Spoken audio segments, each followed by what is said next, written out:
আপনাকে কিন্তু একটা ল ফ্রেমের মধ্যে আপনাকে থাকতে হবে। বিচারপতির ক্ষমতা এতটা অসীম না, বিচারপতির ক্ষমতাও কিন্তু আইন দ্বারা সীমাবদ্ধ, এবং তার সঙ্গে একটা জায়গা আছে তার কনসেন্স। সেই কনসেন্স কিন্তু মানে আইনের বাইরে না যাবে না, তার মানে তারও একটা লিমিট আছে। আমি কি যা খুশি তার রায় দিতে পারি না তো। ফলে প্রত্যেকটা জায়গায় একটু জবাবদিহির জায়গায় আসা উচিত ছিল।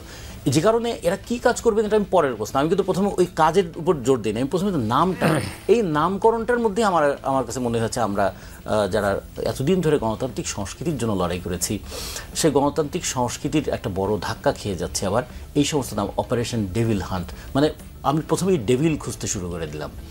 আগে তো বুঝতে হবে যে ডেভিল খুঁজতে গিয়ে আবার কোনো ডেভিল ডিজাইনের ফাঁদে পা দিচ্ছি না তো, এটা আমাদের খুঁজতে হবে। আমরা এভিল খুঁজছি বিচারের আগেই, বিচার আর কি, হ্যাঁ বিচারের আগে আপনাকে অপরাধী বলে ফেলছি।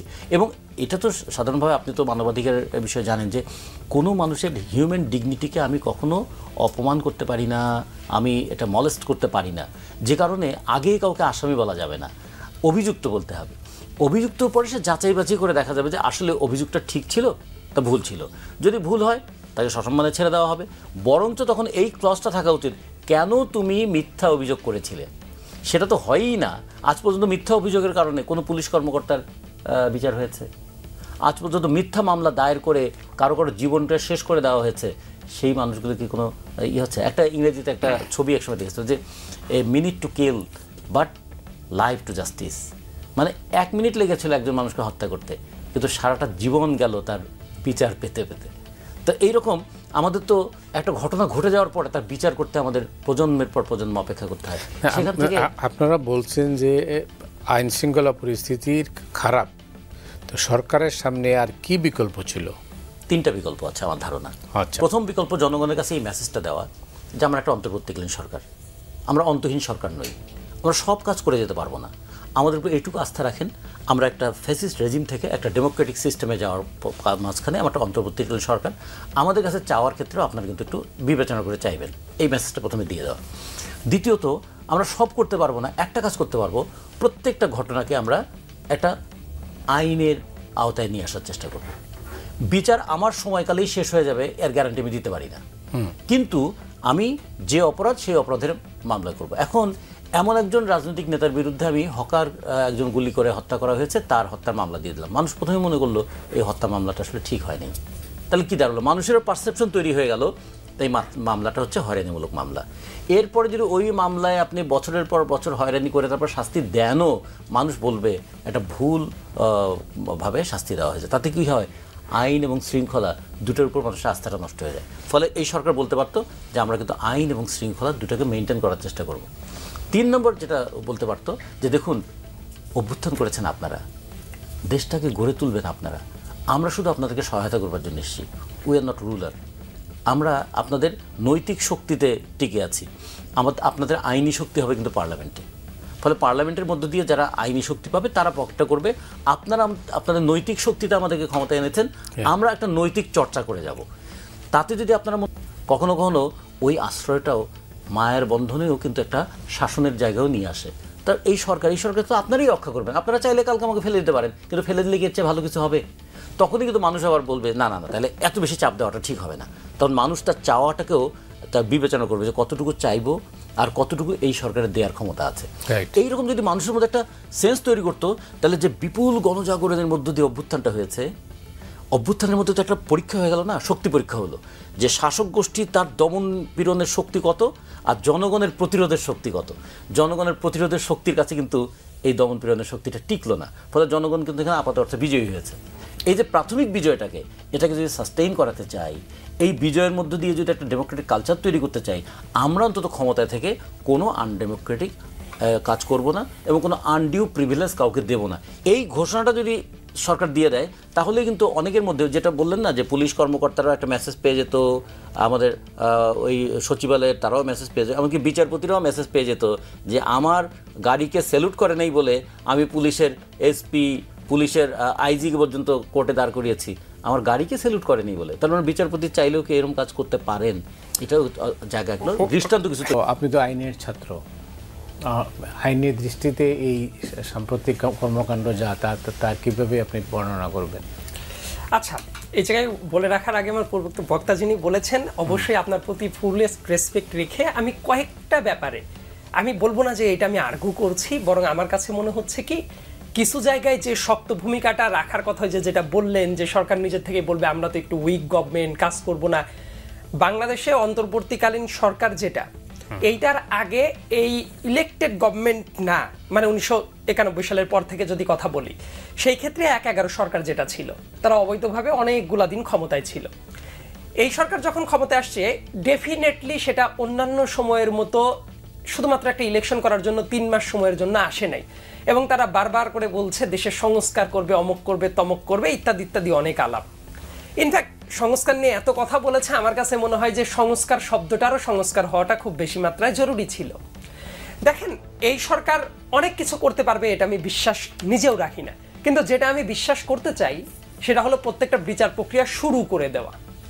এখন এই সরকার যদি একদমই ঢিমে তেতালায় কাজ চলে, যেটা বর্তমানে চলছে, তাহলে যাদের বিচার করবে প্রত্যেকেই পালিয়ে চলে যাবে। এমনকি আমার কাছে যেটা মনে হয়, এই মুহূর্তে আমাদের দেশে ভারতে আওয়ামী লীগের এই ছাত্রলীগ থেকে শুরু করে সর্বোচ্চ ব্যক্তি পর্যন্ত যতজন পালিয়ে গেছে, ভারতে গিয়ে যদি এর একটা পলাতক লীগ গঠন করে কোন একটা লোকাল ইলেকশন করে, খুবই সম্ভাবনা আছে সেই জায়গায়ও খুব ভালো রকমের একটা পলাতক লীগ ভোট পেয়ে যাবে ভারতের। অবশ্য তাদের নীতি নৈতিকতায় খুব একটা পার্থক্য নাই, তারা আসলে ওই মতাদর্শই ধারণ করে।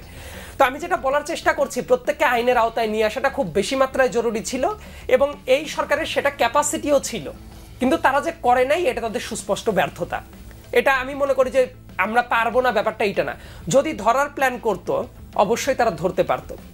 লিগ্যাল জায়গা থেকে আমি যেটা বলি, বাংলাদেশে বিচার মানে কি, কিছু কিছু জায়গায় অনেক ফ্যান্টাসি করার মতো কথাবার্তা অনেকেই বলেন, অনেক তাত্ত্বিকেরাও আছেন, অনেক মুরব্বী কয়েকজন দেখলাম এটা একটা গণ অভ্যুত্থান হয়েছে, তারপরে তারা জোরপূর্বক ঠেলে যে কোনোভাবেই হোক এটাকে বিপ্লব বানানোর চেষ্টা করছে, এবং তাদের ওই বিপ্লবী তত্ত্ব দিয়ে আমাদের মতো অনেক তরুণদেরকে বিভ্রান্ত করে ফেলার চেষ্টা করছে বারবার করে, যে এটা তো বিপ্লব হয়েছে, বিপ্লবের পরে এইটা হয় ওইটা হয়। নো, এমনকি কেউ যদি এটাকে ফরাসি বিপ্লবের সাথেও তুলনা করে সেটাও চলবে না।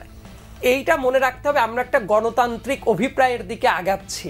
পৃথিবীতে বিপ্লব হওয়ার পরে ইমিডিয়েটলি গণতান্ত্রিক অভিপ্রায়ের দিকে আগাচ্ছে এমন নজির কিন্তু খুব একটা নাই।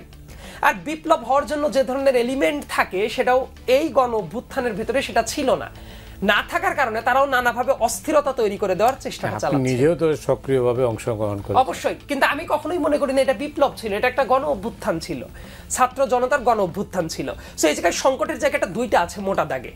এই 5 আগস্টের পরে হঠাৎ করেই একটা গোষ্ঠীর কিছু কিছু 2-1 মুরব্বীর এমন লোক আছেন, তারা আসলে কিছু তাত্ত্বিক বিশ্লেষণ এমন ভাবে করছেন যেন মনে হচ্ছে শেখ হাসিনার পতন তাদের ওই তাত্ত্বিক বিশ্লেষণেই পার হয়ে গেছে। কিন্তু ইতিপূর্বে ইলেকশনগুলোর আগে তারাও অনেকেই এজেন্সির টাকা পয়সা খেয়ে বিভিন্ন নতুন নতুন জোট দল গঠন করারও বিভিন্ন প্রক্রিয়া গঠন করেছিল, সেটা যে আসলে ওই ইলেকশনে শেখ হাসিনাকে ফেভার করার প্ল্যান করছিল, এটা সম্ভবত আমাদের আবার গোল্ডফিশের মেমোরিতেও অনেকে এবার ভুলে যায় এই কথাগুলো। তো এই জায়গায় একটা সংকট আছে, অতি উৎসাহীপনা কাজটা। আবার আরেকটা যেটা জায়গা আছে, সরকারের কাছে আসলে মানুষ অনেক বেশি কিছু চায় না, যেটা চায় প্রত্যেকটা পাড়ায় মহল্লায় এখনো আওয়ামী লীগের যে স্ট্রাকচারগুলো আছে তারা একদম সজাগ আছে। আমার হোম ডিস্ট্রিক্ট হলো পাবনাতে, পাবনার সাথিয়ার কয়েকজন একটা টকশোতে সেদিন কথা বলে যাওয়ার পরেই, যখন আমি এই আইন বিচার নিয়ে কথা বলে গেছি, ওই এলাকার একজন মুরব্বী কল দিয়েছে যে বাবা সাথিয়ায় দেখো এই এই এই লোকগুলা আওয়ামী লীগের টাইমে এই অপরাধ করেছে, এখনো তারা একদম বুক ফুলে ঘুরে বেড়াচ্ছে, তাদের কোনো কিছু হয়নি, তাদের প্রতিষ্ঠানগুলো ঠিক আছে। তো এই বিচারটা করা কি ওই সাথিয়ার লোকাল যে গভর্নমেন্ট বলতে এখন আমি ইলেক্টেড মেম্বারদের কথা বোঝাচ্ছি না, অন্যান্য যারা আছে, এই বিচার করাটা কি খুব কঠিন কাজ ছিল? দেশ থেকে তো পালিয়েও গেছে, শুধু আগস্ট মাস না, সেপ্টেম্বর, অক্টোবর, নভেম্বর, ডিসেম্বর মাসে অনেকে পালিয়ে গেছে। আমার কথাটা হলো সিরাজগঞ্জের এমপি চয়ন 2 দিন আগে গ্রেপ্তার হলো গাজীপুরে, এই চয়ন তো 6 মাস দেশের ভেতরেই ছিল। এই দেশে যৌথ বাহিনীর অভিযান চলছে না, এটা তো ডেভিল হ্যান্ড তো মাত্র নতুন নামকরণ করা হলো, কিন্তু যৌথ বাহিনীর অভিযান তো বহু আগ থেকে চলছে। এই মানুষগুলাকে কি গ্রেপ্তার করে গাজীপুরে কি আর্মি ছিল না, যৌথ বাহিনী ছিল না? প্রত্যেকটা ঘরে ঘরে গিয়ে কি এদেরকে খোঁজার চেষ্টা করেছে? করে নাই। এই জায়গায় যে ঘাটতিগুলো ছিল, এই ঘাটতিগুলো হবে একদম খোলামেলাভাবে। আরেকটা কথা বলে রাখি, বিগত 10 বছরে এনএসআই দেশের তো খুবই সেন্সিটিভ একটা জায়গা, এনএসআই যাদেরকে নিয়োগ দেওয়া হয়েছে একদম মানে ডানে বামে না তাকানো ছাত্রলীগ, যারা শুধু শেখ হাসিনার প্রতি এতটাই লয়াল, তারা তাদের দেশের প্রতি সার্ভিসটাকে অন করতো না, তারা মনে করতো তারা শেখ হাসিনার চাকর। তো তাদেরকে যখন নিয়োগ দিয়ে রাখা হয়েছে, অনেক গোয়েন্দা তথ্য তো সরকার পাচ্ছে না, ব্যর্থ হচ্ছে। তো এই গোয়েন্দা তথ্যগুলো যারা দিবে তারা পুরো সেটআপটা ইনট্যাক্ট রেখে সরকার কিসের ব্যবস্থা নিবে? সরকার কি তাদের বিরুদ্ধে ব্যবস্থা নিয়েছে? কাজে আমার কাছে যেটা মনে হয় যে এই জায়গাটা কাজ করার ক্ষেত্রে সরকারের কিছু জায়গায় ফার্স্ট প্রায়োরিটি দিয়ে কাজ করাটা খুব বেশি মাত্রায় জরুরি ছিল, সেটা আইনের ভঙ্গ হতো না। এবং আরেকটা যেটা ব্যাপার, এই মুহূর্তেও যদি আওয়ামী লীগের পারপেট্রেটরদের যদি ঠিক মতো গ্রেপ্তার করে আইন শৃঙ্খলার ভেতরে যদি না নিয়ে আসে, তাহলে সরকারের জন্য অবধারিতভাবে আরো অনেকগুলো বিপদ অপেক্ষা করছে। আসলে সুযোগ ছিল, সুযোগ কি হাতছাড়া হয়ে গেছে? সুযোগ হাতছাড়া হয়ে গেছে এটা বলবো না, আসলে সুযোগটাকে কাজে লাগানো হয়নি। আমি কাজে লাগাতে গিয়ে আমার দুর্বলতার কারণে হাতছাড়া হয়ে যেতে পারে। মানে একটা মাছ ধরতে গিয়েছি, মাছটা আটকাতে পারিনি, তখন মাছটা হাতছাড়া হয়ে গেল। আমি তো মাছটা ধরতেই যাইনি। যদি আমি 6 মাসে ওইটা চেষ্টা করতাম, তাহলে ধরুন এই অভ্যুত্থানের মধ্যে দিয়ে একটা অভূতপূর্ব জাগরণ হয়েছিল না। একদিনের নোটিশে আমরা যদি বলি যে বুলডোজার মিছিল হয়ে যেতে পারে, বিভিন্ন জায়গায় ভাঙচুর হতে পারে, তাহলে কেন বিভিন্ন জায়গায় কারা কোথায় আছে এই খোঁজটা পেতে পারে না? তার মানে ওই দিকে মনোযোগটা দেওয়া হয় নাই। যতটা স্থাপনা ভাঙার দিকে মনোযোগ ছিল, ততটা কিন্তু ফ্যাসিস্ট যে সিস্টেমটা সেটাকে আঘাত করার চেষ্টা করে নাই। তাতে কি কেউ কেউ মনে করছেন যে সিস্টেমটা তাদেরও কাজে লাগবে? আমাদের আশঙ্কার কারণ এটাই। কারণ অভ্যুত্থান তো এই ভূখণ্ডে আমরা 3বার দেখলাম। 69-এর গণ অভ্যুত্থান দেখলাম, 90-এর গণ অভ্যুত্থান দেখলাম, আর 2024-এর গণ অভ্যুত্থান দেখলাম। এর আগে দুটো আমরা অ্যাবর্টেড অভ্যুত্থান দেখেছিলাম। একটা 75-এর ক্ষেত্রে আমরা দেখেছিলাম ওই অভ্যুত্থানে যা হওয়ার কথা ছিল তা হয়নি, হত্যা হয়েছে, একটা রেজিম চেঞ্জ হয়েছে, কিন্তু ঠিক অভ্যুত্থানটার মতো হয়নি। আর একটা আমরা দেখেছিলাম যে একটা সেনা অভ্যুত্থান হতে চেয়েছিল ওই 96-এর দিকে। তাহলে বাকি যে আমরা যে 3টা যে সফল অভ্যুত্থান বলি, উনি খুবই দারুণ একটা কথা বলেছেন। আমার কাছে মনে হলো কথাটা বিবেচনা করতে হবে সবারই। অভ্যুত্থান আর বিপ্লব এক কথা নয়, অভ্যুত্থান আর স্বাধীনতা এক কথা নয়।